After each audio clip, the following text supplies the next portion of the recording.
Am I right? Yeah. All right, you can start filming now.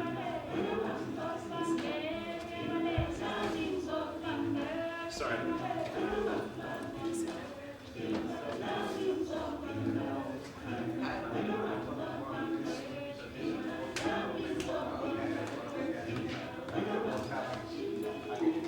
You know what?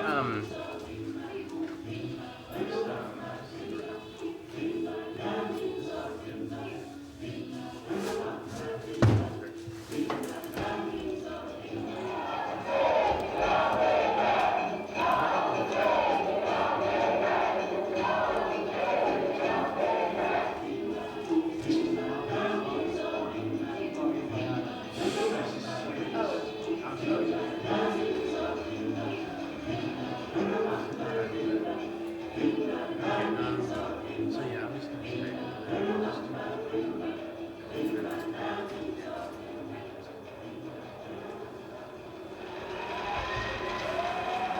straighten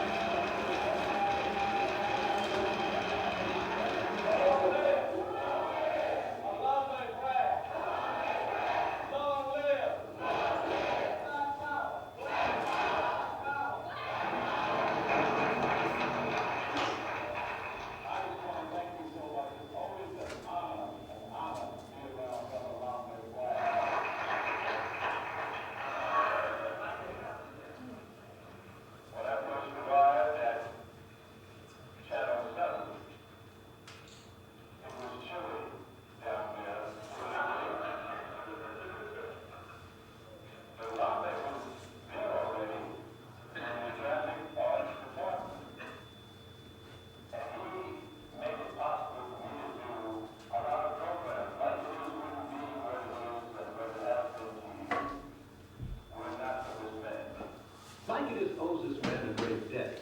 He's been a consistent advisor to us on community and on global issues. Not only that, Lambe Brad has played a key role in helping Blanketis get to interview many African heads of state. He's traveled widely and met with many of the heroes of people of color. In 1990, Nelson Mandela made his triumphant visit to New York. But perhaps most meaningful was Mandela's stop in Harlem, and Lambe Brad was there. Her name is synonymous with the struggle of African women, indeed of African people. She needs no introduction in this community, the Symposium of New York. Will you please acknowledge Sister Winnie Mandela?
tell you he was being mean.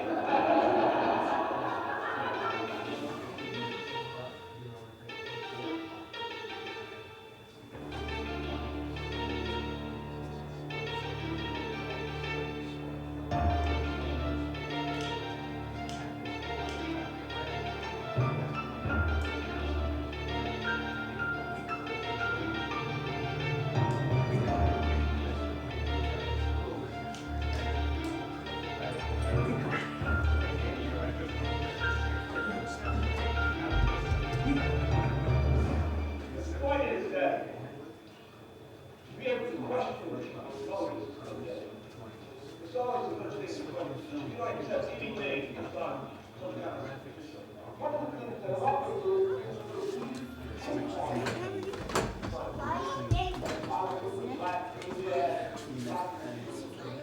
that was encapsulated this point at that time. Because what that was the same thing that Dr. King talked about, was conflict.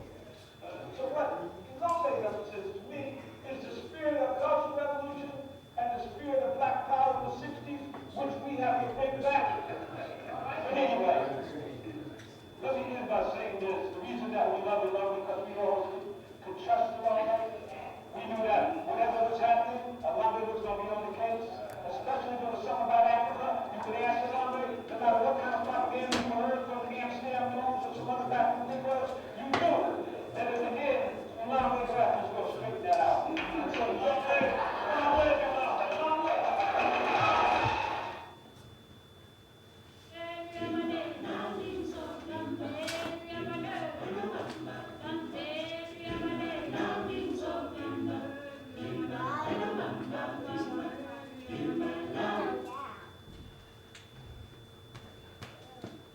So I'm speaking here now in place of the organizer of this Symposium, and he's going to be up to introduce this properly. But I just wanted to respond, say something about what the content of this little video presentation. It actually showcases the work and also something about the life of Lombe Graf, one of the people being honored at this symposium. And you saw some of the graphics that, he was actually someone who was a graphic artist as well as an activist. And his graphics work is the subject of an exhibition that will take place at the Heimbold when the symposium continues there on Thursday. So on Thursday in the lobby at Heimbold, there actually be a lot more of his graphic works, and we hope that people will come out and see it, as well as we'll just have the the video on a loop.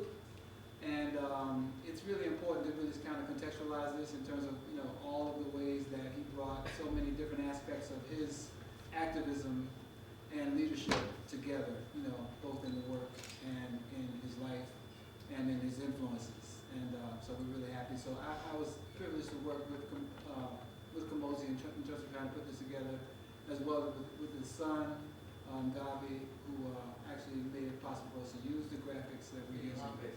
Yeah, Lombe's son, yes, Moses' son. Lombe's son. I got enough trouble. So yeah, please try to come over and see the exhibition on Thursday. Thank you.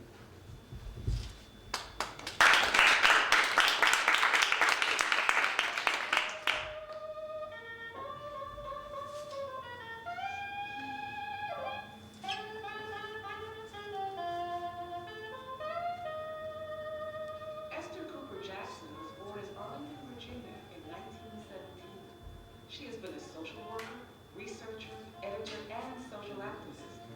She moved to New York City in 1952. My mother and father were both very active in the community, and my mother particularly in civil rights. She was the president of the Arlington NAACP for all of our growing up years. She was the organizer of picket lines. She took delegations to the state capitol in Richmond against the inferior books and education of the black children were getting. Esther would attend segregated schools until she went away to college. Our parents always told us that if we got the grades and passed the tests, that they would make sure that we would go to any college of our choice. So they didn't go in for a lot of expensive furniture or anything else. We had lots of books and, home reading of poetry, and we had the Harvard classics and all that. But their values were passed on to us. So they were very glad when I was accepted at Oberlin. And I went in September 1934. There were only 4 black students in my class, but I also made friends with a small group of white students who were very active in civil rights, very involved in the peace movement. We were all involved in these civil activities. Esther would later receive a master's degree in sociology from Fisk, a respected black university in Tennessee. The summer after I graduated from Fisk, the Southern Negro Youth Congress, an organization which started in Richmond, Virginia in 1937, was organizing throughout the South. And I met a lot of the young people active, including my future husband. And I went to some of the conferences. So in discussing it, I went home to my mother and I said, they'd asked me to come and work on a voting project in Birmingham, Alabama for the summer. And I discussed it with my activist mother, and she said, why don't you go? You'll make an important contribution and you'll learn from it. So instead of going to Chicago to work on my doctorate, I went to Birmingham, Alabama, originally with the intention of staying there for the summer and maybe some months, and I lived there for 7 years. Our years in the South, there's certain memories that I think I will never forget. We felt segregation all the time because we were so active, appearing, protesting some police brutality, protesting schools, trying to get we got the first swimming pool for blacks in Alabama. They were all took months of hard work and years sometimes. The mission of the Southern Negro Youth Congress was to fight racism and Jim Crow laws in the South. It was dangerous. And I had always said that my father, who died my senior year in college, I think he would have been fearful, not so much that, well, you're throwing away your education, it was expensive to go to Oakland and graduate school, it would have been fear because he knew the South. And I think he would have said, you shouldn't do this. I just imagine that he would have said that. And it was risky, and we couldn't go out at night unless we had an escort news. Sometimes we would schedule meetings at a black church, and the minister would get intimidated, and we'd get there for the meeting if it was about some case of a lynching or some case that was prominent, and the minister would put the lock on the door. Not always, but they were threatened. After those 7 long years in the South, Esther and her husband James E. Jackson headed north. In 1952, they moved to New York City, where their activism would be challenged in new ways. It was a very, very dangerous time in this country. If you know anything at all about the McCarthy period, many people were arrested. Many people, some even committed suicide. There were many trials. I worked on, in New York, a committee called the Committee to Defend Negro Leadership. There were about 50 African Americans who had been under attack during the McCarthy period. S. Landry Robeson, Paul Robeson's wife, for example, was called to McCarthy's committee. Many other educators and other writers and poets like Sterling Brown, Langston Hughes, they were all under attack. In New York, Esther would work with the world-renowned scholar and black activist W.E.B. Du Bois. Dr. Du Bois, W.E.B. Du Bois, who had been a hero of mine all of my life, because my mother, as a leader of the NAACP, had often taken us to Washington to hear him speak at churches and places, and I knew him as a child, and we read his works. And as a result of which we became great friends. Jackson, her husband James, Du Bois, and his wife Shirley Graham, and others, created Freedom Ways magazine. It would chronicle the black struggle in America. We wanted it to be a magazine that was really, the power was in the hands of black writers and activists. The decision-making in the hands of black writers and activists. Even though we certainly accepted contributions from any white people who were in sympathy with the magazine, we welcomed it. of the editors were black except one, John Devine, who was a trade unionist and a printer, and for 25 years, without pay, worked as our art editor. It had a really, really interesting history because some of the younger poets and writers, whom many people know about now, like Alice Walker, Nikki Giovanni, you can name them all. They had their first works published in Freedom Ways magazine. All the great black artists did covers on the magazine, named the greatest, and they did it as a service to Freedom Ways. They were not paid for this. But we very quickly became a national magazine. And then people heard about us for example, in South Africa, the African National Congress. They ordered bundles of magazine each issue. In South America, in Asia, in almost all countries, we sent bundles of this magazine for them to keep up with what was happening in the struggle in the United States among black Americans. And in a sense, we were fortunate because we were most active at the time that the young people sat down in North Carolina at the drugstore. At the same time, people were getting arrested all over the South. Freedom Ways united the struggles taking place in the North and the South. Many of you know, in addition to all the struggles that went on in the South, almost every northern city, there were important developments. In Brooklyn, New York, there was a big movement to try to make the schools better, to try to get better education, particularly for young black children. Several of the people who were involved in this, one was Reverend Milton Delamison, who was a leader in Brooklyn, wrote articles for Freedom Ways. We were involved in, if they had demonstrations, we would write articles about it, also in the magazine, and attend all of their activities, because this whole northern movement really came out of at this time so much that was happening in the South that it affected the whole country. And there was a movement to try to get better schools, because the schools were just as segregated almost in Brooklyn as they were in the South.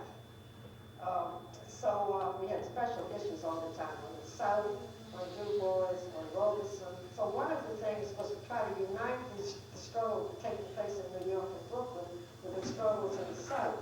I was very fortunate to meet some of the young activists and also to meet Dr. King, and who spoke for Freedom Ways at Carnegie Hall for the 100th anniversary of Dr. Du Bois' life.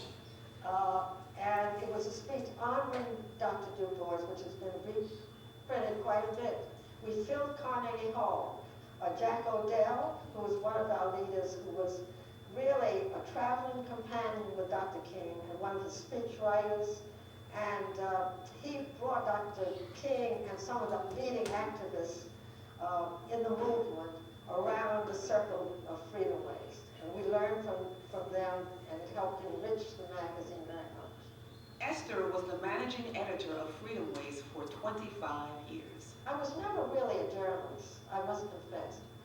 Around Freedom Ways, I did some of the editorials and organized it, but my interest in journalism mainly was journalism as a tool to the liberation of our people, that we need to have writers, we need to have poets, etc.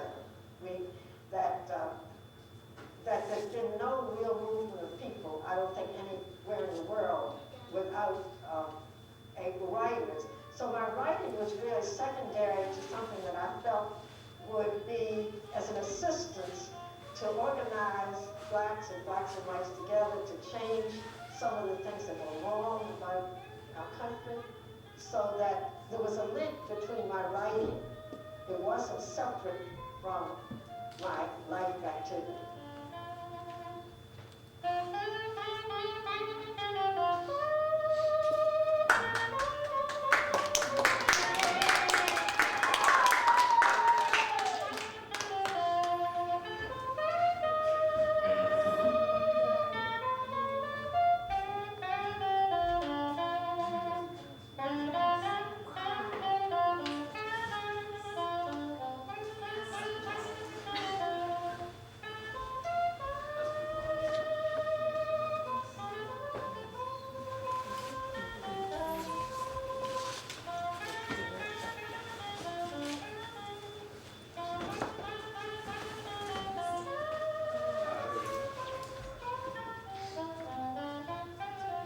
turn that one off.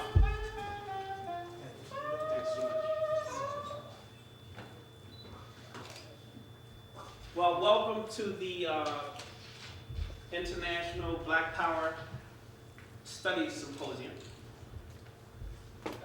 Should I talk in this thing? Yeah, I guess so.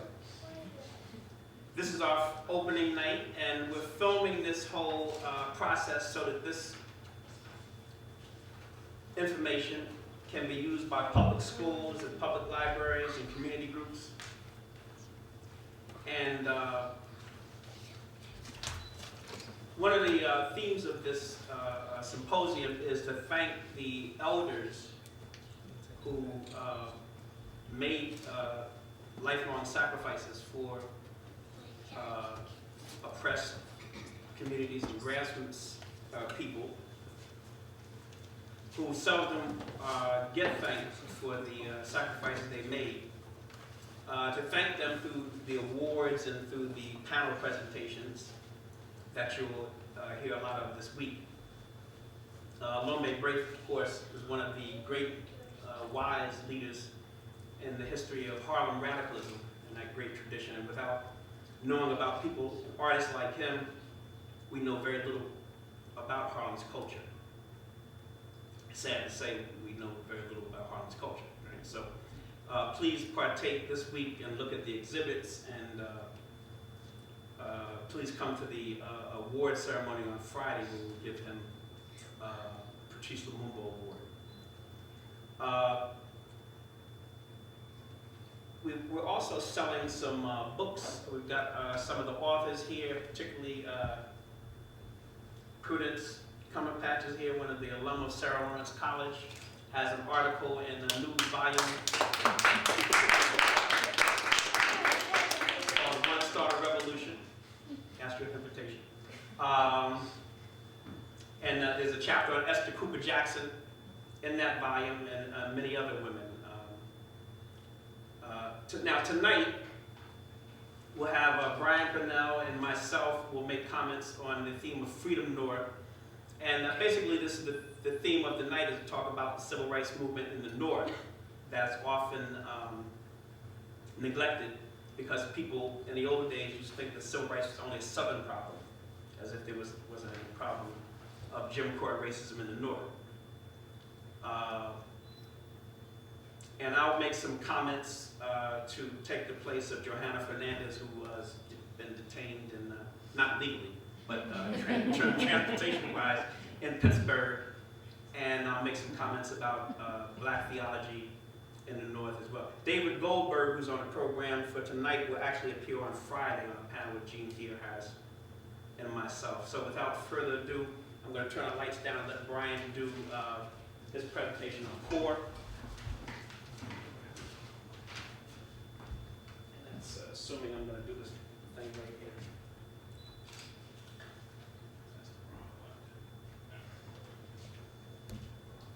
So for 20, come on to you. 20, don't worry about it. I'll try not to go too long.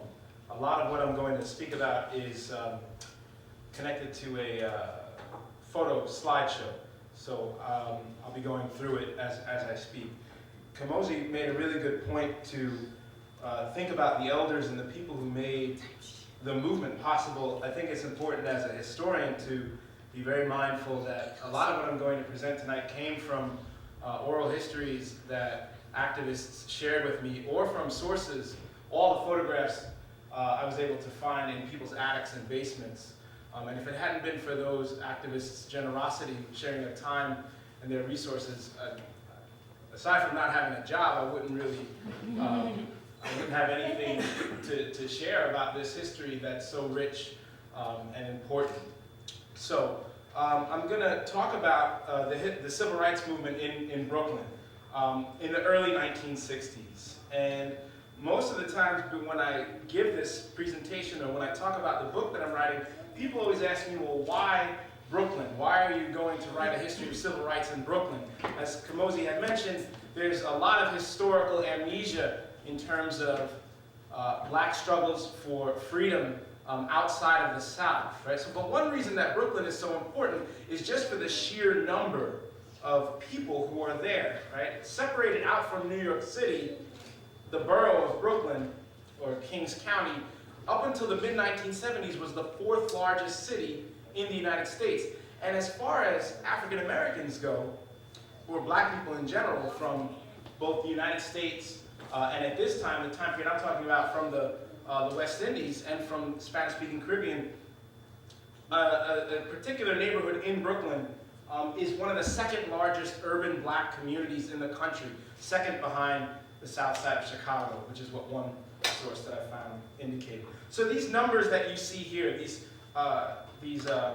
population statistics, really just reflect, in some ways, a trend that occurs throughout cities across the United States. You can see starting in 1940, ending in 1980, as the white population decreases, and those percentages are in terms of total population in the borough, and a small population, a small black population, at the beginning of World War II becomes increasingly larger and larger and larger as we move on through this post-war period. But what's most significant to what I'm going to speak about today is that 656,000, over 500,000 African American, or 500,000 black people, people of African descent, in the borough, right? If we look at it in 1970, or really 1960, 371,000. Just under 300,000 of those black people lived in one neighborhood, right? One kind of 500 square block neighborhood in what is generally called North Central Brooklyn, right? But over time in the post-war period, as it expands out and out from its epicenter in this North Central area, becomes considered one neighborhood of Bedford-Stuyvesant. So the period that I'm talking about, the early 1960s, we have just over, a small bit over 300,000 people, right, concentrated into one 500 square block neighborhood, right? It's a huge, huge number of people to live in one community. So Brooklyn is significant for the number of people, for the number of African Americans, for the number of people of African descent who are in Brooklyn and North Central Brooklyn in particular, and really for two situations that arise in the post-World War II period, right? The first is racial segregation, right? It's the patterns of housing segregation that not only concentrate so many people into one area, but also put tremendous strain on the quality of housing in that area, right? And cause it to deteriorate. And there's a whole host of factors, both public and private forms of discrimination, that create the quote-unquote ghetto, right? And I guess we could talk about that in Q&A, because I don't want to take up too much of the time in today's discussion. But you have racial segregation emerging from policies and practices which create such a high concentration of people in an urban place like Bedford-Stuyvesant. And then the second factor that gives rise to black activism, right, is that the increase in the number of black people in a place like Brooklyn occurs at the exact same moment, right, of deindustrialization, the slow process of manufacturing and industrial bases moving out of cities like Brooklyn, like New York City, Detroit, Chicago, etc. At the same time that black people are rising in numbers, those types of lucrative blue-collar jobs are leaving cities, right, which are going to trap people in these long-standing patterns of under and unemployment. So those are kind of the two structural issues that are occurring that give rise, or at least that influence the types of activism that we're going to see in the Northern Civil Rights Movement.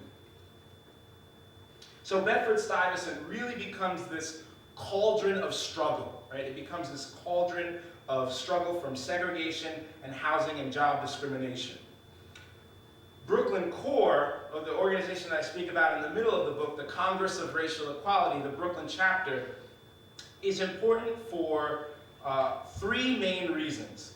The first is that it was one of the most prominent direct action protest groups in Brooklyn for the first half of the 1960s. And I'll explain what I mean by direct action protest throughout the course of the presentation. The second is that it was one of the most consistent protest groups in the entire city, whose campaigns made Northern racial discrimination visible, and public, right? A lot of the things that revolve around the Jim Crow North, right, is that there's the understanding that racism in the North is hidden and insidious, right? It's this unseen factor that is at work through market decisions or people's private choices, that housing discrimination doesn't occur because of segregation that's rampant throughout society, right? The idea is, well, people can live next to whoever they want to live to. That's why you have segregated urban communities, and that's not the case, right? So one of the things that an organization like Brooklyn Core had to do was show how racial discrimination was public and visible.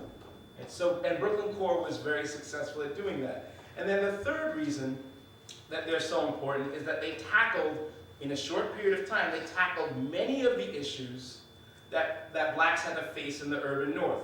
Housing discrimination, racially segregated schools, poor municipal services, which I'll talk about, like trash collection and streetlights, and employment discrimination, right? Those issues, along with police brutality, the fight for electoral power, as well as carving out black intellectual cultural space, like those are the major issues of the Northern Civil Rights Movement, and Brooklyn Core tackled all of them. It was also this very interesting group, as we'll see, that mixed together political activists who cut their political teeth in the Communist Party or various old left popular front organizations like we saw with Esther Cooper Jackson. It was a combination of militant college students. It brought together working and middle class black people in Brooklyn. It had parents, community activists. It was interracial for this portion that I'll be speaking about. And it created this very militant culture that was committed to direct action protest. That's really what separates this group out from a lot of other protest organizations in New York City. The woman standing here on your right, wearing the apron that says CORE, was a woman named Marjorie Leeds. I'm just going to go through some of the members very quickly so you get a sense of where they're coming from. And Marjorie Leeds was born in the mid-1920s. Her parents were Southern Jews who moved to New York. She gained work in the garment factories and different manufacturing sectors of New York City, which is where she was first exposed to union organizing, which from her life experience was the first time she ever did anything socially or politically with black people. Right? So it was through her work in the labor movement that she came in touch with people on the left, eventually met her husband and got married, moved to Brooklyn and became involved in local community groups, and then helped found the Brooklyn chapter of CORE. Her husband, Oliver Leeds, his parents came from Grenada, moved to Harlem at the age of 18. He became involved in the Young Communist League in their protests around the Scottsboro defendants case in 1938. He becomes a union organizer with printers unions, and then brings his labor activism and his experiences with the Communist Party to his leadership in Brooklyn Core. A woman named Elaine Biebold, shown sitting here, was born in 1930, volunteered for Benjamin Davis, the communist city council member from Harlem, volunteered for his campaigns as a teenager. She meets her husband, Jerome, who is white and also was a member of the Communist Party, friends with Oliver Leeds, and they become involved in CORE when they move to Brooklyn, largely through experiences with their children in the public schools, as I'll speak about later. Is that Reverend Galamison in the back? Yes, it is. You Yes. mentioned. Yes. Oh, Milton Galamison is. This is a sit-in at the Board of Education surrounding Elaine Biebold's children, and I'm going to speak about that later. But Reverend Milton Galamison, seated in the back, is the pastor of the Siloam Presbyterian Church in Brooklyn. He's one of the most active ministers engaged in nonviolent direct action protests in Brooklyn at the time. And he leads in 1964 one of the largest nonviolent protests in the country, which is a school boycott, where over 400,000 students participate in a one-day boycott of the schools. This is a photograph of a young man named Isaiah Brunson. He's in Brooklyn Core. He's in his early 20s. He's from Sumter, South Carolina. He was working as an auto mechanic. A lot of the people in Brooklyn Core describe him as having a very poor education, but he's one of the people who becomes the chairpersons of Brooklyn Core during the mid-1960s. And then there's a white college student named Arnold Goldwag, seen photographed here, being carried out of the Board of Education office during one of the sit-ins. He becomes a full-time activist. He and Brunson, who I showed earlier, he and Brunson are two of the younger members who are constantly arrested and scheming and thinking of all different types of direct action protests to bring to Brooklyn. And then this is a minister named Reverend Kinlock, which I don't have much information on, but this was the time when I would talk about how important the ministers are at different phases of the movement in Brooklyn. But I already mentioned Galamison briefly, so I'll move on a bit. The types of demonstrations and actions that Brooklyn Core led. Again, they revolved around housing, employment, municipal services, and schools. So I'm going to speak about some of the cases briefly here. This is a photograph taken at a housing demonstration which surrounded a family called the Whitings, Fred and Mary Whiting. It occurs during December of 1962 into January of 63. What happens is Fred and Mary Whiting, middle-class black family, looking to move out of Bedford-Stuyvesant into newly constructed homes in another section of Brooklyn, the Flatbush section of Brooklyn. They put a down payment, a deposit, for a newly constructed apartment in Flatbush being constructed by a company called Molo Homes. Now, the construction company doesn't allow them to move in when they see that they're African American. So the first thing that they do is they say that there's no certificate of occupancy. That's the way that they tell the Whitings they can't move in. So the Whitings go to Brooklyn Core, and Brooklyn Core investigates first through the city and finds that the city did actually issue a certificate of occupancy. So there's one lie. The second lie that the Molo Construction Houses tells to the Whitings is that the bank says that Molo can only sell homes, not rent them. So Brooklyn Core investigates the complex and finds that there's another family, a white family, that's renting the homes. So they catch them in a lie there too. So what they do is they stage a picket line and also what they called a dwelling of the unoccupied apartments. And again, this is in the middle of the winter in 1962, right? So 22 people occupy the apartment where the Whitings are supposed to move in. The Molo Construction Company turns the heat off in the building, bringing the temperature down to 16 degrees as a way to force out the nonviolent demonstrators. But they stay there for about 3 weeks, occupying the space so that Molo Construction cannot sell it or rent it to another family or to another proprietor. So this goes on for about 3 weeks, and the way that it ends, here's a photograph of people sleeping in the unoccupied apartment. Here's a picture of Oliver Leeds leading a picket line outside of the newly constructed homes. Brooklyn Core also initiated a sit-in at the bank, right, that funded Molo Constructions. 5 people were arrested after 2 hours of occupying the bank. But they hold a sit-in at the bank because in their research, the bank is in collusion with discriminating against blacks moving in to this part of Brooklyn. It's a pretty amazing moment for the amount of press coverage Brooklyn Core is able to give to this northern single case.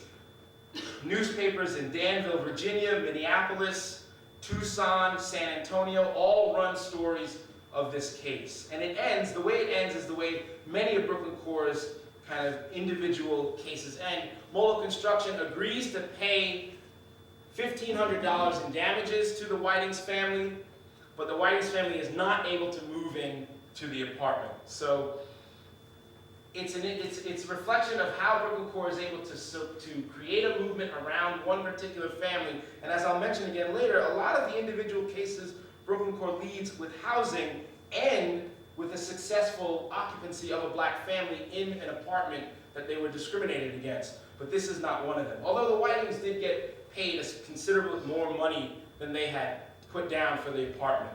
I don't know if that's really a victory, but they're able to take that money and move somewhere else, just not in the home where they wanted. Another type of issue that Brooklyn Core targeted and that was reflective of the movement in the North is employment discrimination.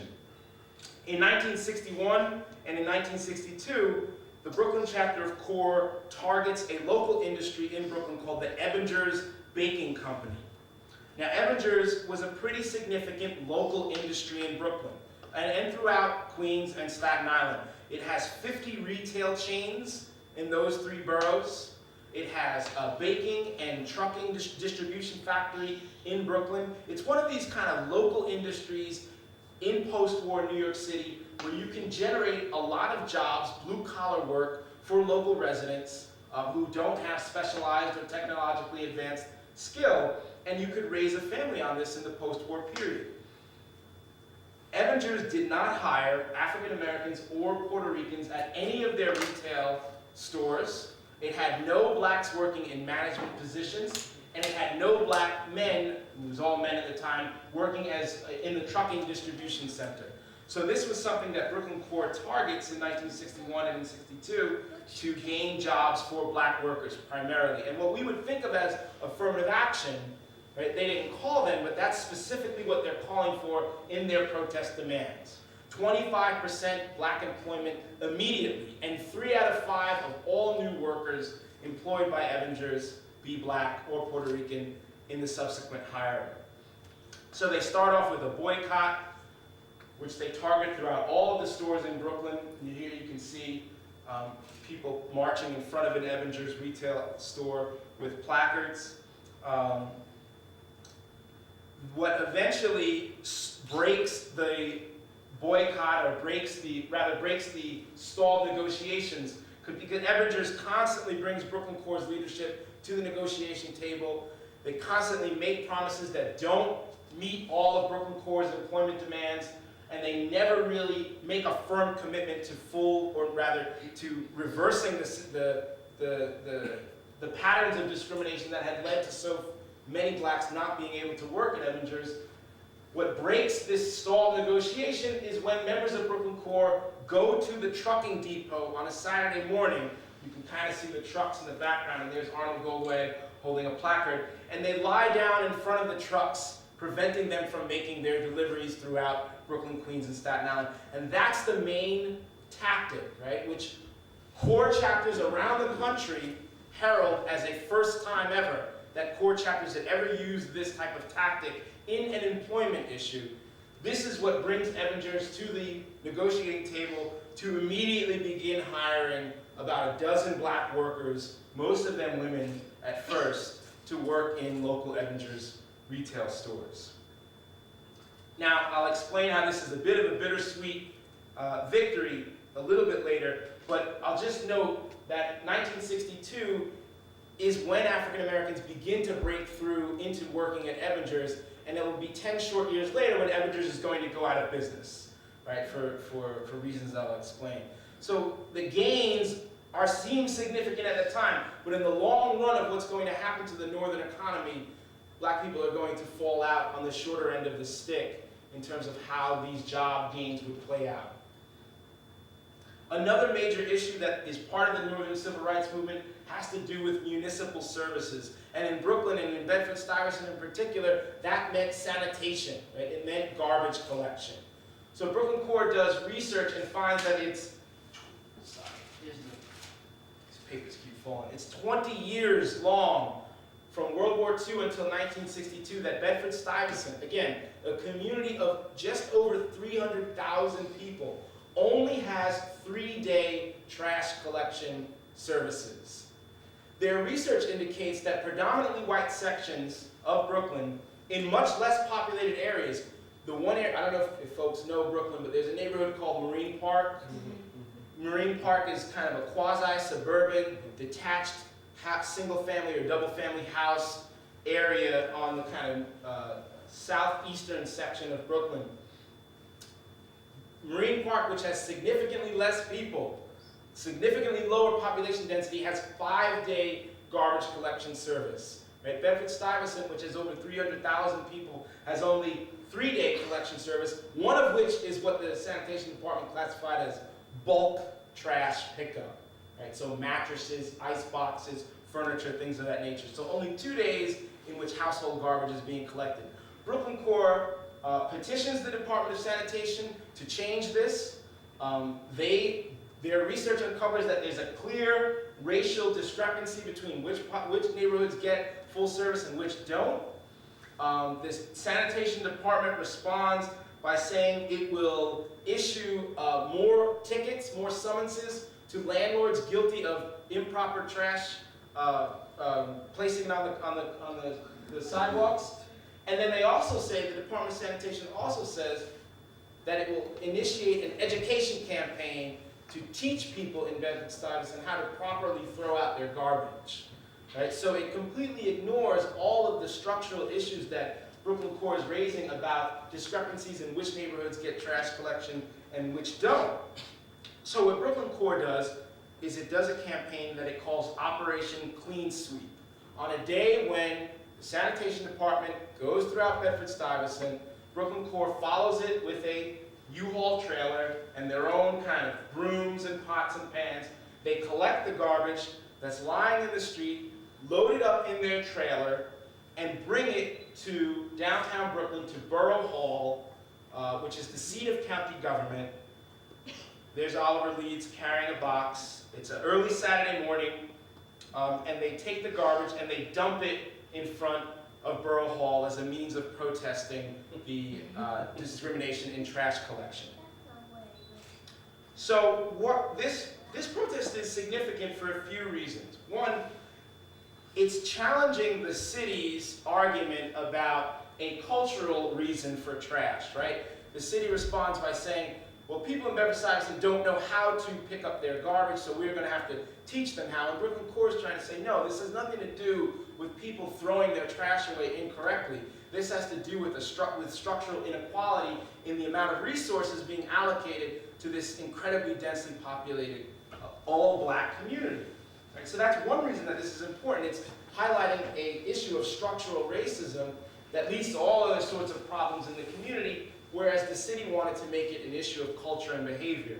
Another reason is the ways that Brooklyn Core members and people in Bedford-Stuyvesant use this type of demonstration to articulate a different idea of citizenship, right? And as we can see in this placard, it's a young man calling for a first-class Bedford-Stuyvesant and first-class citizenship. So we can ask, well, what does first-class black citizenship mean in a place like Bedford-Stuyvesant or the south side of Chicago in 1963? It means the same type of access to municipal services as any other community would have in a place like New York City. Access to municipal services that's not contingent upon connections to a democratic machine, right? Or large amounts of rich people living in a neighborhood, right? Every citizen should have adequate sanitation disposal services to meet the needs of their community. And this is something that had not really been introduced in the language of citizenship before community activists like those in Brooklyn Core initiated this demonstration. One of the placards that you can kind of see down here uses the language of the civil rights movement to raise attention on northern racism issues, right? So the placard here reads, "Show us integration with better sanitation." Right? So that integration doesn't necessarily mean black people being able to sit next to white people in a restaurant, right? Not in a place like Bedford-Stuyvesant. Integration also means having adequate city services to take care of health issues like garbage collection in Bedford-Stuyvesant. Here you can just kind of see an aerial view of what the trash looked like in front of Borough Hall. Another major municipal service issue I'll mention quickly had to do with traffic lights in Bedford-Stuyvesant, and particularly a section of Bedford-Stuyvesant that was notorious for children getting hit by cars because there were no lights in the streets. So Brooklyn Core, in addition to a host of other groups, which you can see here, the Unity Democratic Club, a local parent-teacher association at PS 129, a block association on Lexington, Lewis, and Sumner Avenues. They brought children together in the winter of 1963 and had them stand in the middle of the street, shutting the street down from traffic to protest dangerous conditions. So now the end story to both Operation Clean Sweep and the traffic light incident, these are successful movements, right? These are movements that end in victories. A year after Clean Sweep, Bedford-Stuyvesant gets 5-day trash collection pickup in its neighborhood. The following winter, this demonstration about the traffic lights occurs in January, February. By September, the following fall, all of the traffic lights which this coalition of groups calls for is put in place in this section of Bedford-Stuyvesant. So when the issues are targeted, when the demonstrations are dramatic enough, and in some ways when there's large coalitions of local groups that come together, there are tangible victories that result from Northern activism in the Northern Civil Rights Movement. When tackling something large in which discrimination is entrenched and systemic, like the Board of Education in 1962, 1963, the victories are less clear, and the struggles are much tougher and ongoing. So I'm just going to talk about two other instances, and then I'll wrap up.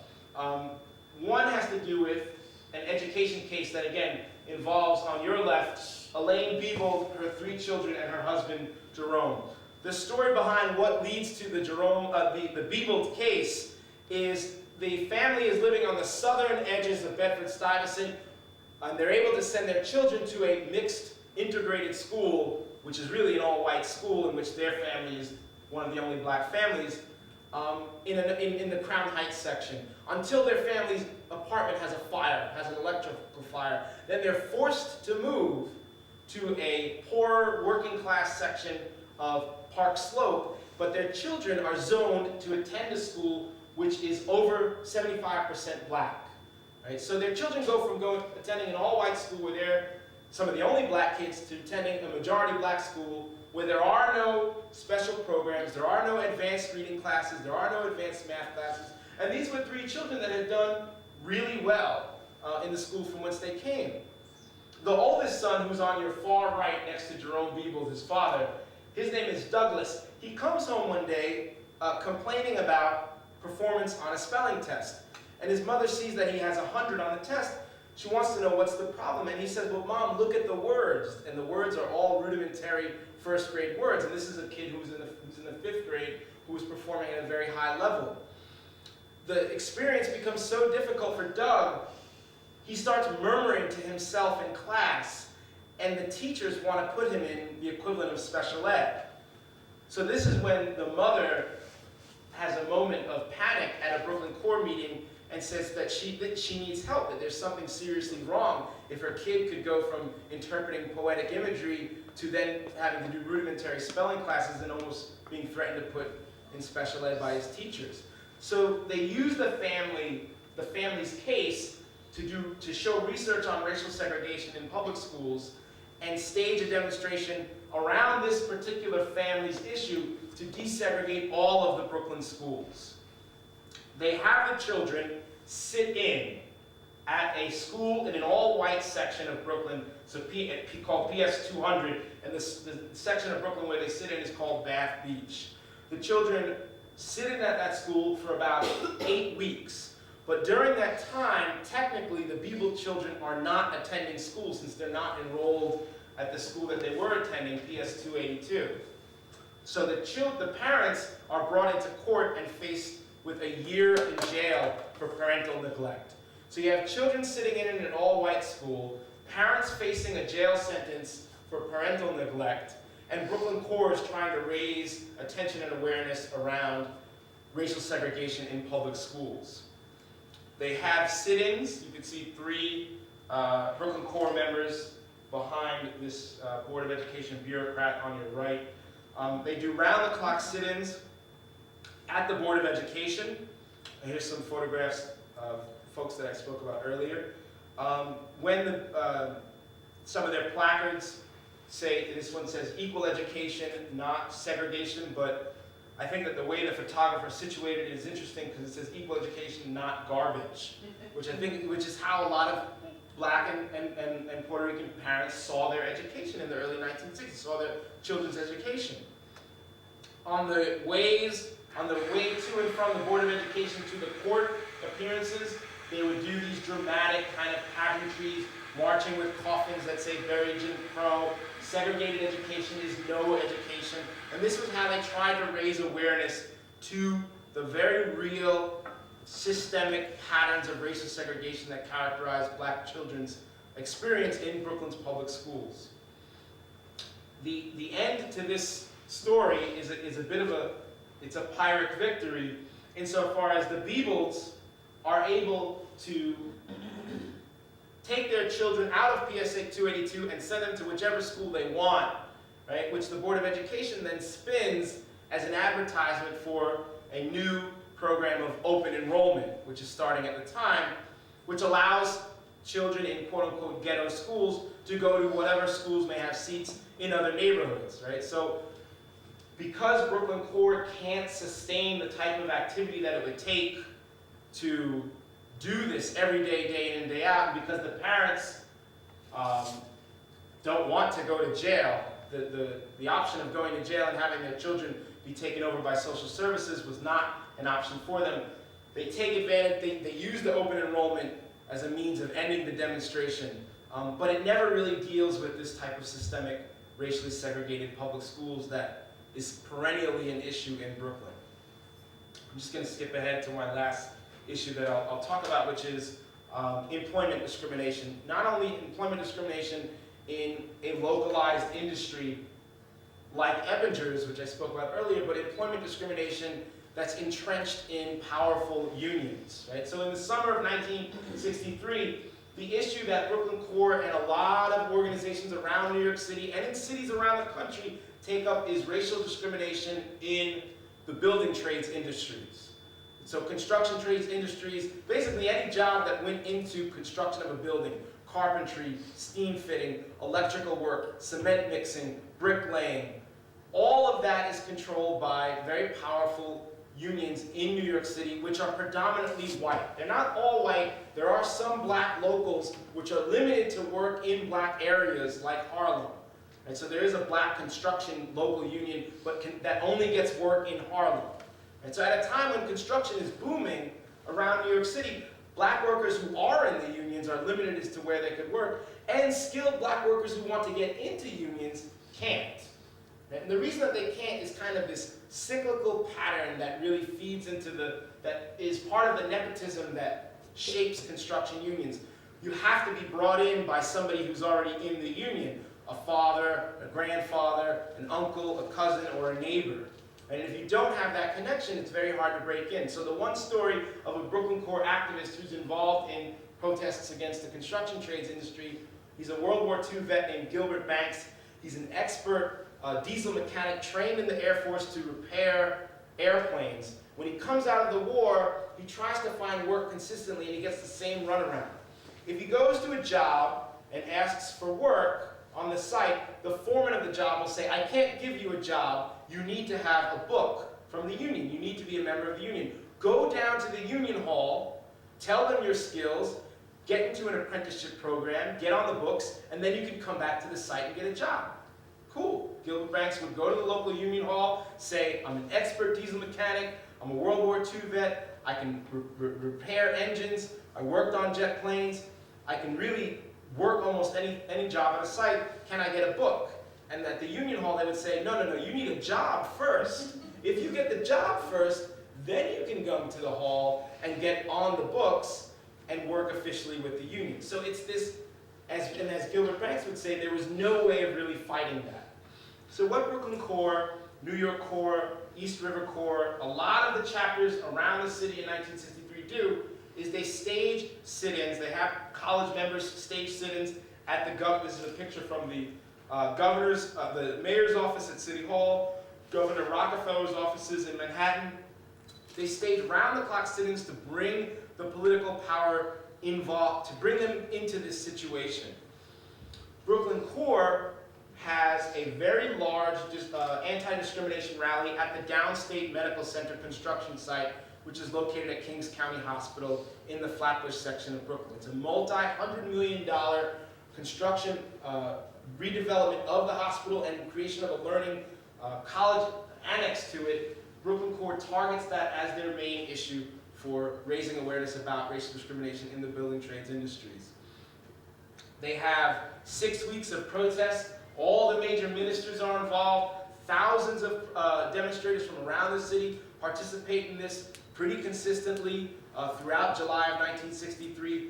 By the end of August, over 800 people are arrested by doing things such as this: lying down in front of work sites, blocking cement trucks, blocking dump trucks, keeping the site closed down to call attention to their demand, again, for immediate employment, 25% of the workforce being all black in order for them to call off the demonstration.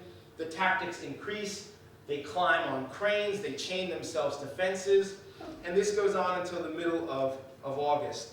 Women, in particular, were very important to this demonstration because the New York Police Department at the time had a rule, especially if there were media camera present, that women police officers were the only ones who could carry off women demonstrators who were engaged in nonviolent civil disobedience and going limp. So using women protesters when no women police officers were around strategically slowed down the work at the site. The way that this protest ends is, again, a bit of a flat note. The ministers are able to they're able to get the Governor Rockefeller, to agree to create an apprenticeship program, to agree to have training, job training for black workers in places like Bedford-Stuyvesant. And by getting that concession, they then call off the demonstration. But it really does nothing for people like Gilbert Banks, right? People who are skilled workers who can't gain entrance into these unions and partake of the very lucrative blue-collar work that's spreading throughout New York City in the 1960s. Right? As industry is leaving places like New York, construction is one of the last kind of blue-collar areas of work, construction and federal or municipal employment. It's one of the last areas of work that African-American blue-collar workers can really try to get a foothold in and use working-class skills to gain middle-class lifestyles. And so that's why construction was so important to Brooklyn Core in the 1960s. I'll stop there, right, because I think I gave a pretty good snapshot, right, of a lot of the issues that Northern activists are engaged in and a lot of the ways that they mount demonstrations against them. I'll just go back to one photograph from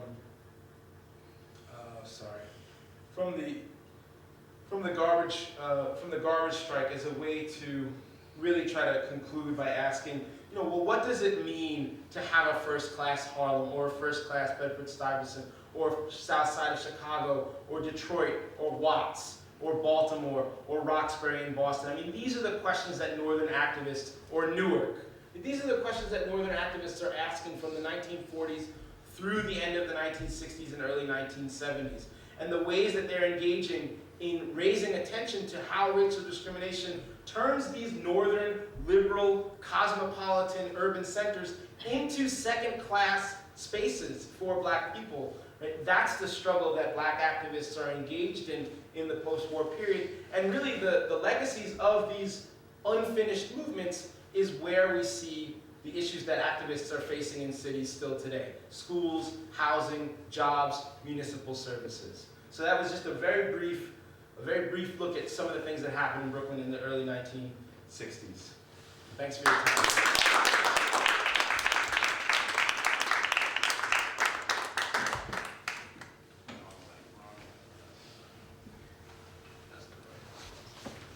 Okay, so I think we'll take some comments and questions on that. Let me just say that one of the things you should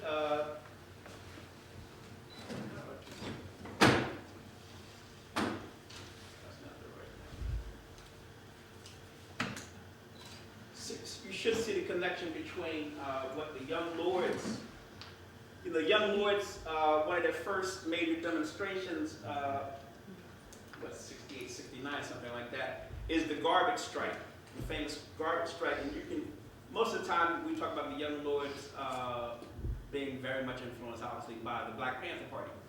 But in this history, it's obvious that they got many of the things from the civil rights movement from CORE as well when doing this kind of work. We need to start making these connections when we talk about these things so we can be a little bit more thoughtful about the links. Because, Ryan knows we're in a big debate between some people who said there's no continuity in the black revolt between one generation and another. And as long as we're illiterate about what the civil rights movement was doing, we can't know what the Black Power movement was borrowing from the civil rights movement, right? So,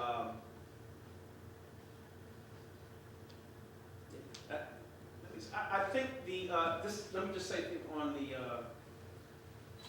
citizenship business. Let me ask you a question about the mic. We talk from here like this, you can pick us up there, we don't have to use this, Yeah, I mean, we don't have to use this? Good, okay. I have a mic here if you want it. I don't, with my big mouth, I probably I think that what this issue of citizenship, the New Deal, right? FDR and all that stuff, the New Deal redefined American citizenship, right? So you got social citizenship comes in with the New Deal. So, you know, civil rights we usually talk about in the old way about voting rights, Jim Crow and things like that. Right? The New Deal changed what American citizenship was. Right? So the civil rights movement steps up its game and fights for social citizenship once the New Deal is there.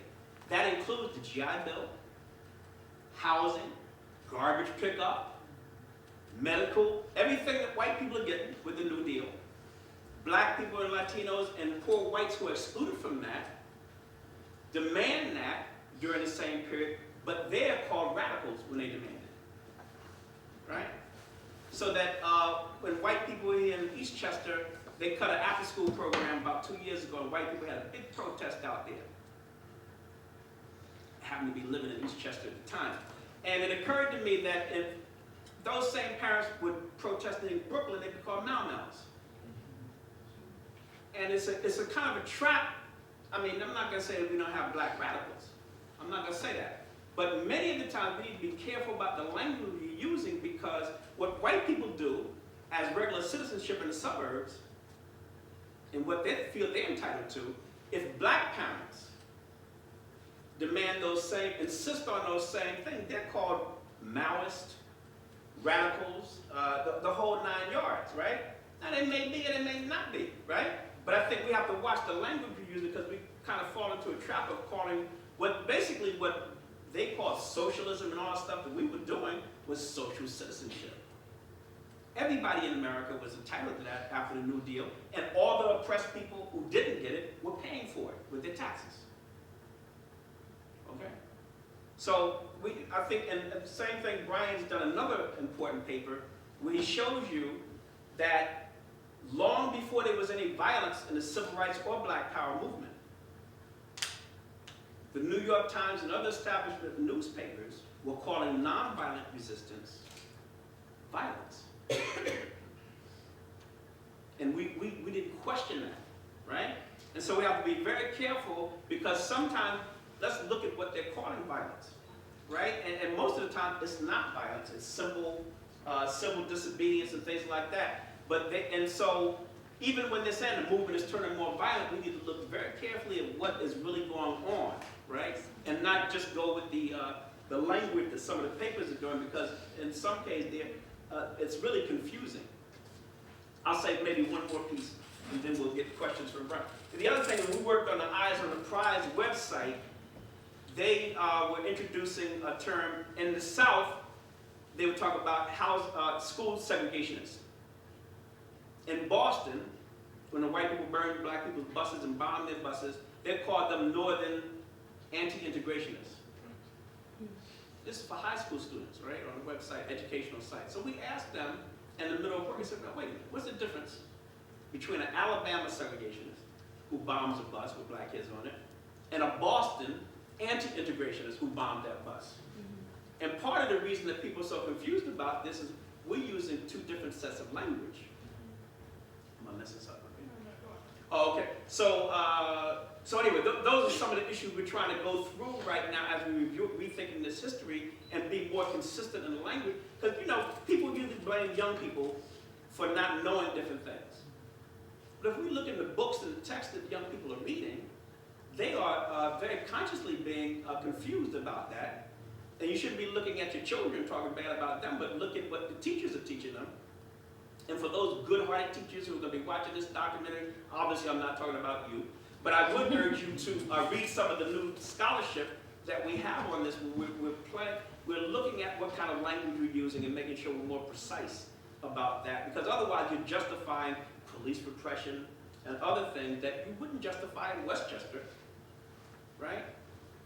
And I guess I got one more point to make. Some of this issue about the garbage and the language they use with criminalization of the parents is part of what developed as a theory in social science of the culture of poverty. And culture of poverty, particularly as we're doing civil rights and black power studies, this is a very central myth that we have to deconstruct. One of the reasons that when you read the thing about, say, civil rights, black power, they'll talk about injustice in the South. But in the North, they won't talk about injustice. They'll say, these kids are not really suffering from injustice. They're culturally poor. What can we do? Right? They wanted to live in that compact area. I mean, I hope you looked at that map there. We could do the map of New York. In the library, they got a map of New York, the whole city of New York. New York people, every group in New York is spread all over New York, except for 00 Soul. Just for those who don't get that, African Americans, right? African Americans are the most segregated group in the city of New York. Latinos are much more spread out than African Americans, right? If you look at the map, just please look at the map, because I think in our daily activities, we see everybody in the subway, on the street, and stuff like that, but let's see where people live. Yes, there's a really wonderful tool called socialexplorer.com. I've never paid the money to join it, but they have this really amazing demo, this map demo. So Social Explorer takes all the census data and you can create maps. And on their demo, on their website demo, they have the map of New York City from 1900 to 1990, and you can look at the map and play the slideshow for black population statistics and where they are in New York City. And what you see is in 1900, you don't see any real representation of where blacks are, maybe a little bit up in northern Manhattan. And as the time goes, the color signifying large populations of African Americans just gets bigger and bigger and bigger in very few sections, in 4 main sections of the city, right? Northern Manhattan, North Central Brooklyn, Jamaica, Queens, and Corona, right? And it's amazing to see the spatial representation of racial discrimination, right, on a map. The way it looks is exactly what you're saying. Right, and that will define everything else about your life, your health care, your education, the overcrowding. I mean, it gets down to it. And what's really dangerous about this is if you only live in a segregated neighborhood, you can't tell the difference. You don't know how the people live, right? So that's, I mean, one of the reasons for the segregation is so you don't understand the inequality, right? So most people, if you're overcrowded school, you're on 3 sessions, no bathroom works in your school, you would assume that everybody has the same school, right? So that's one of the problems. One of the hard things about organizing many of these communities is you can't miss what you can't measure, right? So how would you know that you're getting, how would those kids wouldn't have known that they were reading at a 1st grade level in the 5th grade unless they had already been to another school, right? And but let me ask you, since we got Brian here, I mentioned the elders. We're going to devote a lot of this to the elders, but I just want you to introduce you to some of the young lions who are coming along in civil rights and black power studies. Brian is one of the best of this younger generation coming along. I'm very, well, proud is a small word, about his development. And we're gonna have a hard time booking Brian maybe next year after he becomes a big star. Hopefully he'll come back. Homegrown genius. All right. Any comments or questions from them? How you doing, Brian? I just was paying attention to a particular piece on the construction industry and knowing friends that work in it and how it's changed. It hasn't changed that much. To give you an example, remember when the cranes were all falling down? I just want to get your follow up on this. When we had the problems with the cranes falling down in the city, well, a guy I grew up with who went to school, he started out as a laborer, and then his sister helped him pay for school so he can learn to operate the crane. He knew one of those guys, and he said the guy was connected. Had no education in that area, okay? And we know the role organized crime has always been involved in that. So particularly, we know the ethnicity. There still isn't a lot of control in a lot of those places in the construction. And then when you start to talk about getting apprenticeships, that's still an issue.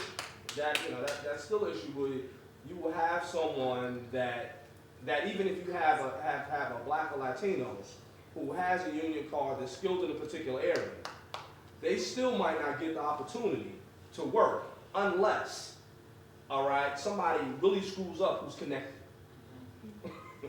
All right, and so I've like I said, from a relative who's in construction management, who tells me all about the stuff that he sees, and then again this situation with the crane stuff. I just wanted to hear your follow up on that. I wish I knew more about the contemporary issue with that. I mean, and Jeff Perry is also here, has a great book on Hubert Harrison, and I know is knowledgeable about union politics far beyond what I can add to it. So I don't mean to make you work when you just spectated, but I did want to acknowledge you here with your knowledge of that.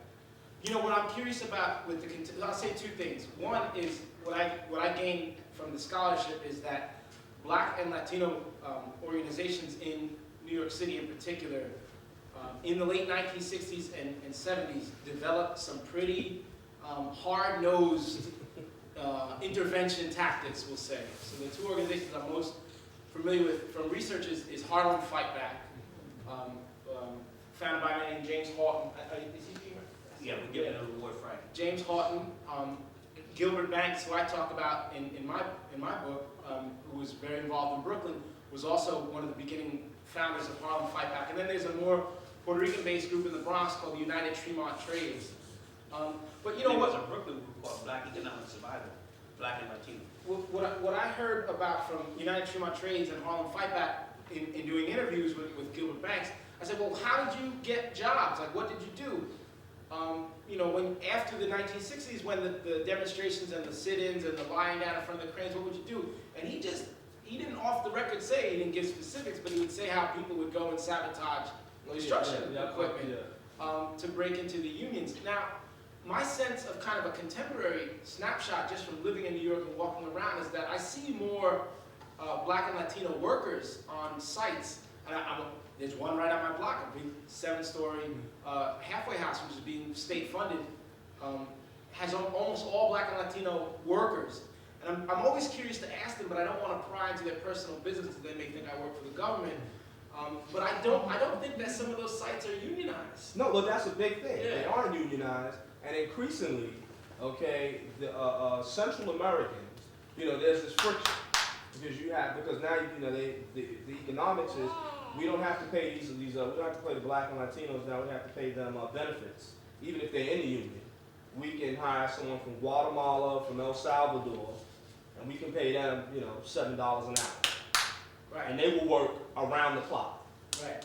And so, I mean, it's like at the construction sites, we can really see the ways that the global economy and forcing in of southern migrants from the southern hemisphere, bringing them to centers of capital and undercutting domestic unionized labor, right? And also paying this wage to immigrant labor, which is enabling them to live in this city, is really what's in some ways driving what's going on with blue collar work, at least in that segment of it, in New York right now or in cities right now.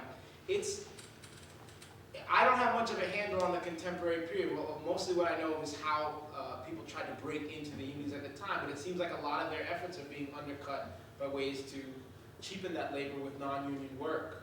And not those people are not doing good work. It's just The economics. Yeah. The Brooklyn Black Economic Survival, Black and Latino group from downtown Brooklyn that I worked with for a few months.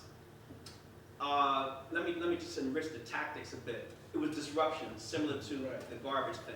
You'd go on someone would do an investigation of a construction site, federally funded. which meant all white workers, they're violating federal laws. Then there would be a visit to the manager to say you're in violation of the law. We'd do a morning, who doesn't have a job, who needs a job, who has the most urgent bills to pay. And the black and Latino fathers would stand up and we'd say, okay, you're gonna get first priority. Then we'd go en masse to the construction site. First time they did this scared the Jesus out of me. They went in front of the crane, jumped up on the crane with the crane man, and there were about 50 of us and it looked like 200 white workers. I thought this was going to be the last day I saw my mother for that day, right? But they were really smart about this because they knew something I didn't know. Somebody should write a book on this. They knew that when all those white workers dropped their tools to come beat them up, work had stopped. And immediately, just before they came to hit me in the head with a brick, the manager who owned the business guy came out and said, stop the whole thing, and he immediately hired about 15 of those people. So they had worked, it was a tightrope kind of strategy there, right? But they know when those workers get ready to fight you, the guy's paying $25 an hour to these guys, right? So he doesn't want to do that. So, and then we went to a second site, and there were, to deal with this immigrant issue, there were Portuguese workers at the time. And we discovered that the Portuguese workers were doing the street, and 8 of them were collecting 1 check. Okay? What the black and Latino workers in Black Economic Survival did, they told the guy, look, number one, you got to pay them each 1 check. And then you got to hire someone else. So as they were raising themselves, and then we didn't educate them anything, they were educating us about these tactics. But that was the ethos at the time. And I just want to say that because a lot of times the broader story is criminalize their activities and really cheapen, go back to this culture of poverty thing, cheapen in politics. But they had, and I'll say this, I'll go further. The vice president of that group was a junkie. I went to back with him, he shot up some heroin. And he came back and did his leadership job. So I think we really have stereotyped people a great deal in terms of who people are and what they do, right? And if I wasn't there, if I hadn't done my apprenticeship with them, I would have never known the kind of work they were doing. And that was just a snapshot. And we need to do a lot more work on those things. Because a lot of this stuff about telling black and Latino people the reason you're unemployed, there's no jobs in New York, is bull. Construction and real estate is a major industry in New York, just like Wall Street is, right? And so if you can't get any jobs in a whole sector of the economy, you're going to have a huge, like we got twice the unemployment rate of any other group. And that's not, we could say deindustrialization, but that's affecting everybody. So why is it that we got twice the unemployment rate as everybody else? That's because you're locked out of certain sectors of the economy, and it's naturalized as if that's a natural fact. And this thing about black Latino people not having skills in construction is totally ridiculous. Anybody who knows about the Southern migration, I mean, you know, just in case people don't know. In the South, black people are the majority of mechanics. You hardly had a black person came from the South that couldn't do construction work, right? So even making them go through the apprenticeship program is jive, right? But the other thing is when they're union, when I go to the locals in Jersey, all your black people were in the labor local, the laborers local. So you have people who are skilled carpenters, mechanics, pipe fitters, but the only book they could get was as a laborer. So there was even if you had a union job, you were working 3 grades behind, right, what your thing was. So, and the new census material, the stuff being done by James Gregory, who's doing this whole thing about the black and white exodus, shows you very clearly that black women in particular are several times more educated than many of the white women. Yet if they had stayed in the South during the Great Migration, they would have got teaching jobs. When they moved to the North and they moved to the West, they were maids and factory workers. However, because of the persistence of this struggle and the values they did have for education, their children became professors And the case in point is Nell Painter's mother was one of those migrants. So my mother was one of those migrants as well. And it wasn't until the Civil Rights Movement won in the North, even though they had college education, they didn't get jobs in the North as teachers until there was civil rights victories. And let me say, we're looking at this timeline about 1963 that Brian just presented so beautifully here. This is not your usual understanding of how we got the March on Washington. But what he just gave you was one of the routes to the March on Washington. The March on Washington was not just about Birmingham and inviting us down there. It was about what was happening in Brooklyn, what was happening in Newark, what was happening in Cincinnati, Ohio. We could do the roll call. All of those struggles going on at the same time, and we've been blinded by the light as if King's March was the only route to the March on Washington. But everybody left those local cities because they had racism in their own towns. King's March dramatized what they were looking at, but they all knew what racism and job discrimination and school segregation was about from their local experience, right? So that's why they came. They came to fight for their freedom, not just for something going on in Alabama or Mississippi. I don't just do work, but I have a question. How would you compare like the recent developments in Brooklyn? Because I lived in Park Slope before the massive boom happened there. How would you compare like the development happening in Park Slope and Williamsburg and very recently Carroll Gardens to places like Bushwick and Bedford-Stuy, and how those places don't seem to be being affected by the same boom? Not even going into Clifton and St. George and Staten Island. I guess real brief, I would say that, well, I'm not sure I completely understand the question, but what I will say is this. The gentrification some of the gentrification that is occurring in a place like Bedford-Stuyvesant now, and it is happening,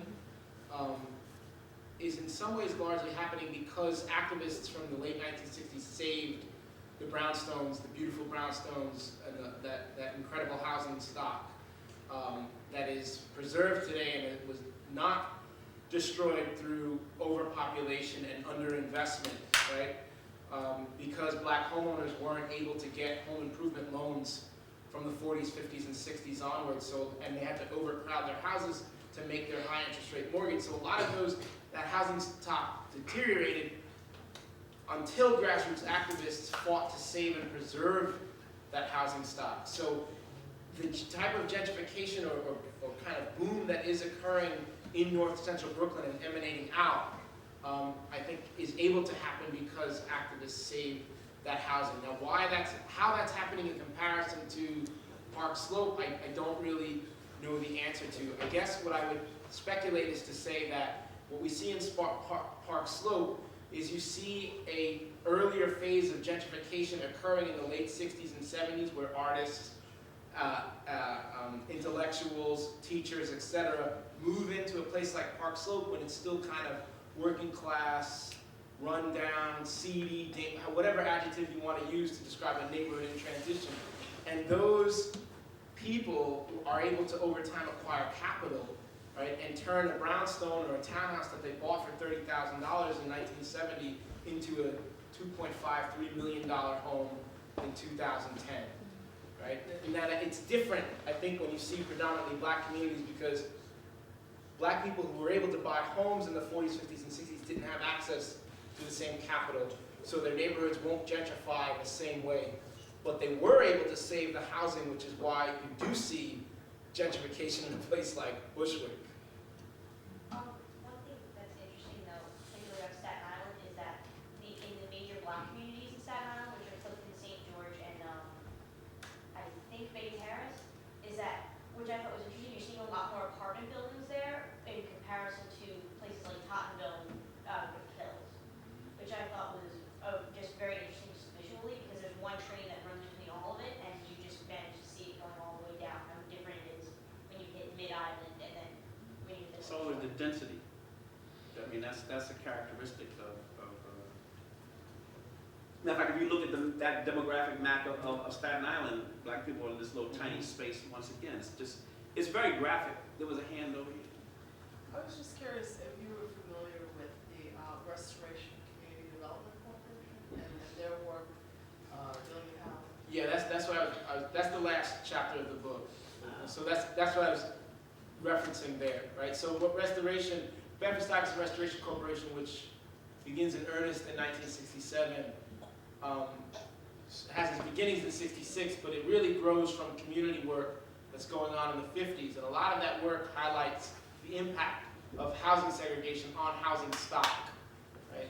So again, the ways that black people had to maintain the homes that they owned was to turn a two-family house, carve it up into as many, sometimes 6, 7, sometimes 8 different occupancies in different rooms, right? Which just, it cripples plumbing, housing facades, services that are needed in the area, electrical wiring changes that happen in houses that houses that just can't support that type of infrastructure readjustments. So Restoration Center, when it gets $7.7 million in funding from the federal government and the Ford Foundation, one of the first things that it does in '69 through '72 is completely revamp, for practically no money down, black homeowners' housing facades, right?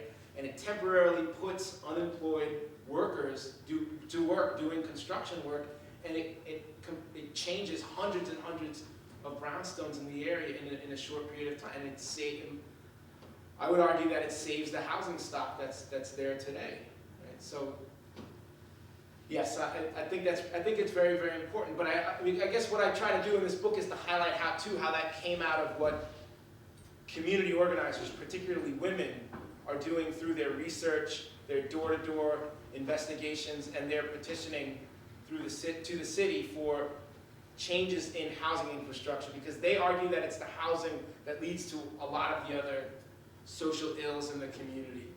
But restoration is very, very, it's incredibly important, especially in its first decade or so of existence. I'm working for them now, that's my disclosure. But I gotta write a book for that last chapter. There was another hand over here.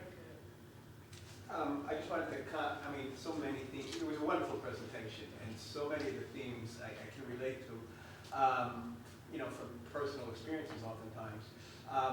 And I'm not going to, in any particular order, but a few points. In terms of this whole notion of, black and Latinos being kept out of the construction trades, for instance. I used to work in Newark, and Kamosi probably knows this place, on Bergen, right there near where the medical center is now. And they had this place called Newark Construction Trades Training Corporation. This was after similar struggles to what you had in New York. And they were just putting people through another ringer, right? They had to go through all these courses, and a lot of these people had been doing construction work their whole life. They were totally skilled, or they had college degrees, and they put them in and saying, well, you got to prep for the test, and another year and a half, and not getting in, and most of the people weren't getting into the unions. But that was just that aspect. I also worked in a laborers union, and as was pointed out, that's one of the 4 big mob-controlled unions in the country, right? You talked about mafia influence, laborers, and the Department of Labor knows this. I was a postal worker, right? And they bring that union into the federal sector, right? We got another postal worker there. They bring that in. That's one of the 4 main postal unions, and they knowingly bring in their own reports. Say this is one of the 4 big mob-controlled unions.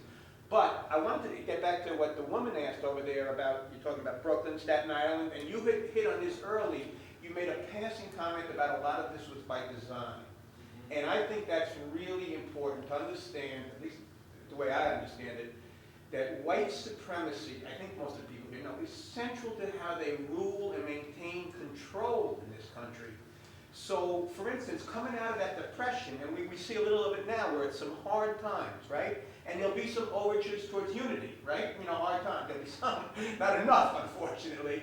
But what happens, Ira Katznelson at Columbia has written a wonderful book, which if you haven't seen it, you want to look at it, because it's on when affirmative action was white. And he talks about how every program and policy from the New Deal into the 60s is shaped in a white supremacist fashion. When he talks about labor, he talks about domestic work and agricultural work, the laws excluding black. When he talks about relief, he talks about how welfare is kept not federally, but those local authorities down south. But the big one, and you touched on this, was that the GI Bill. Rosie, you hit on that. And it gets to what you're talking about, because his statistics, and I don't mean to misquote, but his statistics on the GI Bill in the New York, New Jersey area where we live, he says that in a GI Bill, you can get a house with no down payment and low interest rate, right? Right. He says of 60,000 plus recipients of GI loans, only 113 are black or something. That's how you get Staten Island lily white. That's how you get Bergen County lily white. That's how you get the areas around here. We have to realize, there's some conscious policies coming on this stuff, and they try and sow what you were talking about. They try and sow the division between the blacks and the Latinos and this and that. But we gotta always, I think in our work, we have to really highlight and break that down for people. But I think I thought the presentation was wonderful. CORE was one of the leaders in the Newark struggle around the construction trades thing. Let me say something about the apprenticeship programs. Sounds like a nice idea. What the Newark Coordinating Council, which fought, Newark was going through a major boom in construction federally funded. Downtown federal office buildings, and all the universities at the same time being built. Governor Hughes, who was seen as the Kennedy of New Jersey at the time, was the governor. He later went to the New Jersey Supreme Court. He knew a lot about the law. He came in, there was a black protest and saying there's no black workers on all this hundreds of millions of dollars of construction here. You're violating the 1964 Civil Rights Act. Governor Hughes comes in and says, you're right. We need to change this. The unions take him in the back room and say, there's an election coming up. Do you want to be governor in 1965? He comes back and says, I was wrong. What we're going to do is we're going to have a discussion about this. And at the end, they're going to set up an apprenticeship program.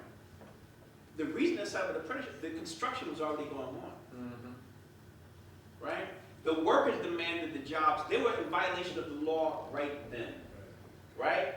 So the apprenticeship programs is a delay. It's a sucker punch. Right? Instead of you getting, they're building the housing. And they're saying, okay, now we made a mistake. We're going to set up a training program for you on another site. By the time you finish that program, there's no jobs. The construction's over. And over again, they do this. So people are asking for freedom now. And let me say, I'm rethinking what I wrote about the Newark riots in 1967.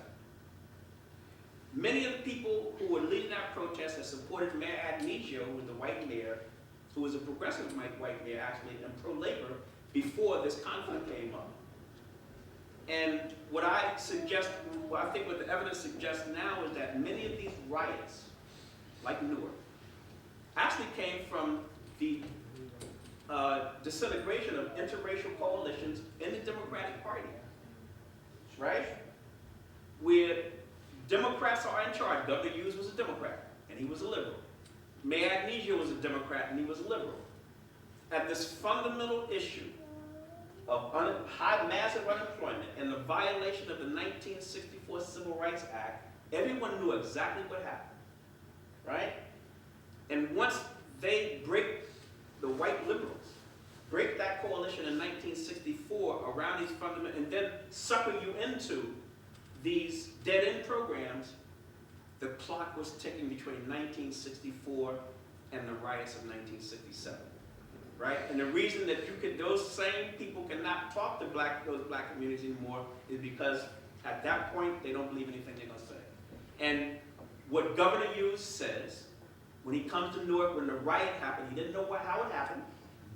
And he said it was a jungle, and it was an anarchy, and they did shoot to kill. Okay? So many of the people who claim they're surprised at the riots in 67 to 68 are directly implicated in setting up the time bomb, right? And what it shows you is that many of those riots didn't have to happen. Right? If they had, and it's late in 1964 to have the Civil Rights Act, but if they had enforced it in 1964, the same interracial coalition they had would have sailed on without, there would have been some problems, but not the insurrection they had. But the reason that there's such alienation has a lot to do, and the main people talking in front of the cameras, and they're retelling that history. And it wasn't until I did some research in the labor archives of a guy named Big Train Ernie Thompson. If you look at this stuff back in the 1940s, it's laid out very clearly that they had alliances. They supported Adonisio when he was a congressman and helped run for mayor. He was elected with a black and Italian vote, okay? But it's particularly from '63, with these marches and around the questions of jobs and the very, very flagrant betrayal of the alliance that they had. And if they hadn't had such a close alliance, it might not have been such a bitter end, right? But anyway, that's the new spin I would put on it. A lot different than what I wrote in my book, because I didn't realize that many of these people had been allies earlier. And that's why it's going to be, when you talk about reviving that alliances, they're not going to ally themselves back to those people because they don't trust them. And they had bent over backwards and things like that. You'd be surprised how friendly they were earlier. And these Adonisio and Hughes had made major promises to blacks and Puerto Ricans that when you put them in power, they treat you right. They wouldn't be like the Republicans were. And so it was a major rethinking.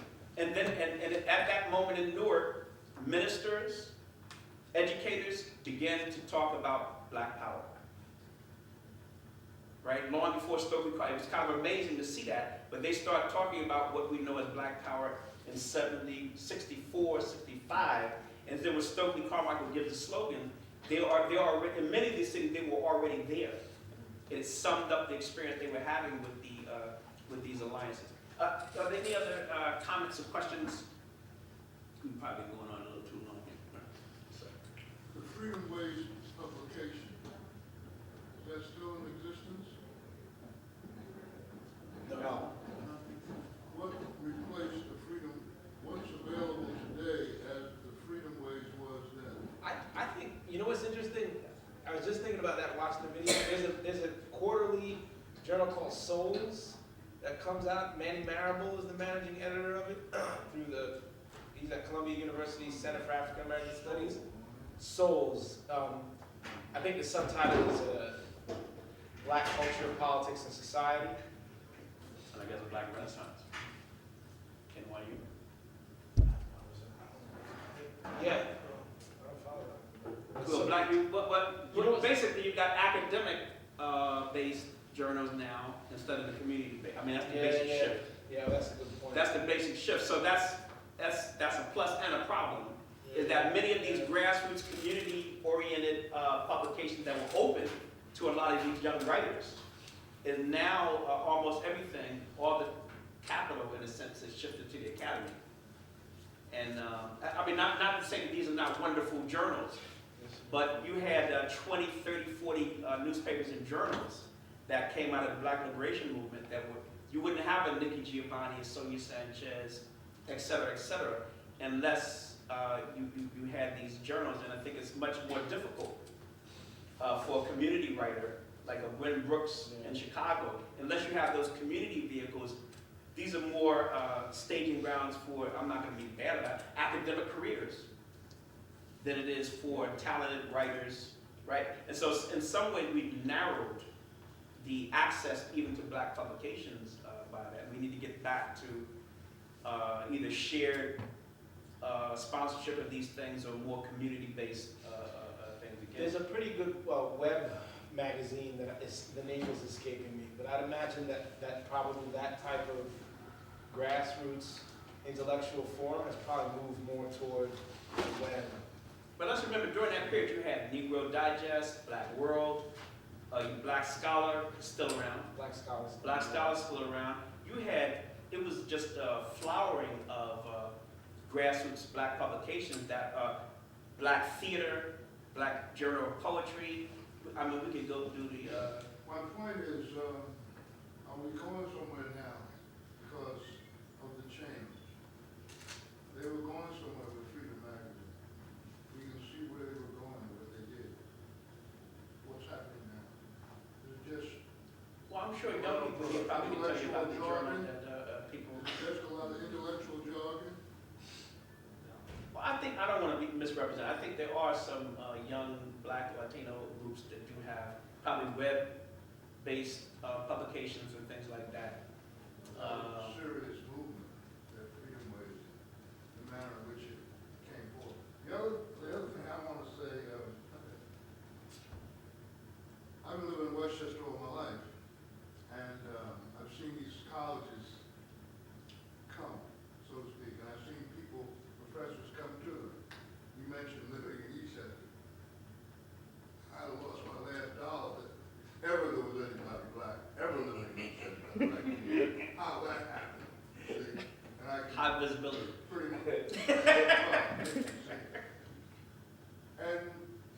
presentations that happen at these colleges are applaudable.